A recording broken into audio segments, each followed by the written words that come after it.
Hey, Kansas City, I just didn't want to forget you. I did tell you guys on Sunday night that I was going to make a video.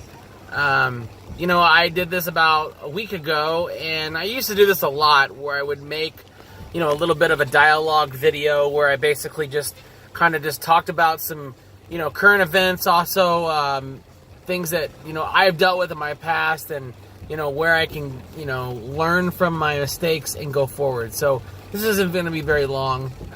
It's raining right now, Tuesday night. It's about 7:45. This is a pre-recorded video. It's not live.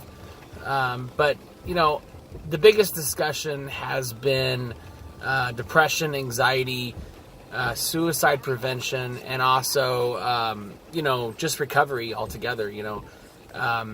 Just a quick reminder, I am 75 months sober from alcohol and marijuana, and if you're doing your math at home, that's over 6 years. So it isn't like something that I think about every single day, and I'm like, oh, this is so awesome, this is great, I don't miss it, I don't ever think about it. I miss it sometimes. I miss the fact that I couldn't be social after the fact, when I had lost control. There was a lot of things that I wish I could go back in my past and redo. But I also am very fortunate that some of the mistakes that I did make actually kind of molded to the person I am today. And so I had to learn a lot. And, a lot of my reasons to drink heavily for a few years back in 2009, 2010, 2011, which were my, I kind of like to, I like to categorize them as my freshman, sophomore, junior, senior year. Not in college, because, college is kind of where I started drinking. It was after college, after I got out of school, after I left Warrensburg, after I got into Kansas City and I started my career, is where I found,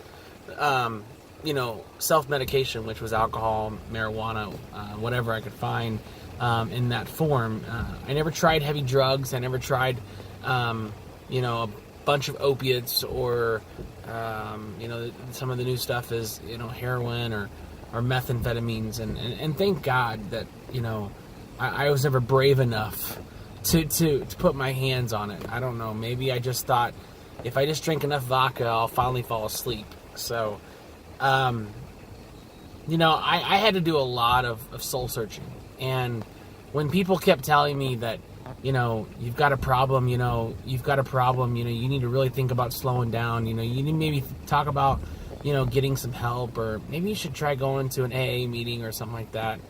So I decided, I'm just going to step up my game. I'm going to go to the gym. I'm going to start running more. I'm going to do more exercise. And I did that, actually. I actually lost about 20 pounds.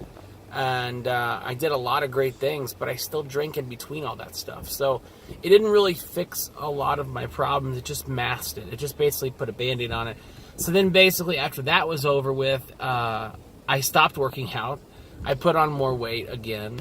I kept drinking tons more. And, my freshman and sophomore year of my drinking career really took off, and things just started getting worse. And I started finding myself not wanting to be motivated for anything. I was, I was thinking about suicide. I'd wake up, so hungover and so just ashamed of myself. I didn't like the way I smelled. I didn't like the way I felt. So I had to do a lot of soul searching. And then, as I got into my last couple years of my heavy drinking, I withdrew. I got away. Let me rephrase that. I withdrawed myself, and my life got I held myself back on where I was going. I keep looking at the rain. I'm in the car right now, and it's raining right now. And I had to find a purpose to get out of this rut, and I didn't know where I was going. So, long story short, yes, I went to rehab 2012, and this is after a couple attempts of getting sober on my own. And let me tell you what, I wanted to get sober on my own. I would white knuckle. I would sit there, and I would I would go for a walk or a run, and I would go like maybe 2 days without any alcohol.